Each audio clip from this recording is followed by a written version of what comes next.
I was gonna say, speaking of tools, that like we mentioned before, Akuma has a ridiculously large tool set.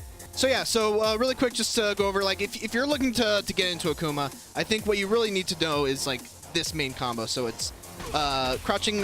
Yep. Let me just calm down and like think about what I'm actually saying here. So it's crouching, medium punch, boom, medium kick, stand medium into kick. standing medium kick into light tatsu into Shoryuken. Yep. So the way that all looks together is like this. Yep. And that's basically a quarter of a person's life for no meter. Yeah, you know? that's Akuma's bread and butter. And what you can also do, you can take that and you can combo into a super with it. This is kind of like the basic building block of what you'd want to do if you were trying to learn Akuma. You can go into V-trigger right here and do that little thing. Yeah, you could probably even get a little bit more before you activate, I think. Basically, look like this. Yep. There it is. Yep. Boom.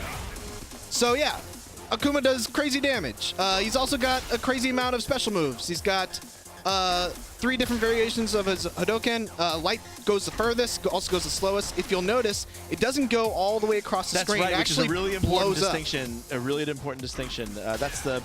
I can't remember the last time, if ever, Akuma's had that limitation on it. Yeah, and it's also important to note that it actually blows up. And if you get hit by the explosion, it knocks you down rather than the normal Hadoken thing of just, you know, knocking you back a little. So he's got 3 variations.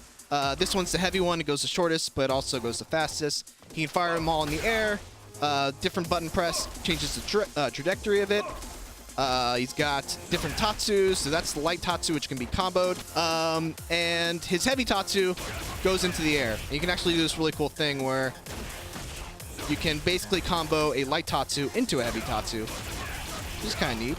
Nice. Yeah, that's pretty cool. Yeah, and I mentioned before that Akuma has 3 Hadokens. He actually has this one also, that's right. which is... which you can juggle with. Yeah, I mean that... The anti-air, that oh, thing, yeah. So you can anti-air that, and then they can make them land on the... Like that. Yeah. There you go. Someone mentioned Raging Demon, and we didn't really go over it. But yeah, so I think, and correct me if I'm wrong, but Akuma is the only person in this game who has 2 critical arts. So, unless you want to be technical about it and say that, you know, in the Kali with when he's in V-trigger and out of V-trigger. Yeah. I mean, they're 2 different animations. Yeah, the properties basically are very the same similar. thing, though, right? The properties are very similar. I think the old kanji was the kanji for heaven. I think, and now it's different. Also, I'm pretty sure he's invulnerable throughout that entire thing. So it's also unblockable. So it's very slow. You can jump over it and you can neutral jump it on reaction and punish the hell out of it. Yeah, you can punish the hell out of it on neutral jump. Again, like I said before, it's not what I would call a good move, but style points though. But it's style points. Points. And I mean, there are already interesting setups that some of the better players are coming up with that, you know, could work. So one thing I wanted to mention about Akuma, and just to kind of go into the amount of tools that he has, because like I said, I think of any character in Street Fighter V, Akuma's tool set is just ridiculous. He's got something for every scenario. He does. He does. Especially when he activates V-trigger, because when outside of V-trigger, you can only throw a air Hadoken jumping forward. You can't throw it neutral jumping. You can't throw it back jumping. But if you activate V-trigger, not only can you do that, but you throw 2 of them. So you can do, you know, if they're playing really aggressively, you can start doing jump back Hadokens. You can mix up your game very substantially once you activate that V-trigger. Yeah, his damage potential, his versatility, his zoning, depending on, like you said, if he has V-trigger on or not.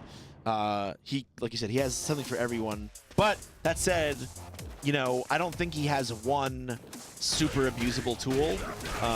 So in that sense, I feel like Akuma only gets what he earns. You know, like he really has to adjust to enemy playstyles. He has to play differently in like almost every matchup, I feel like. Right.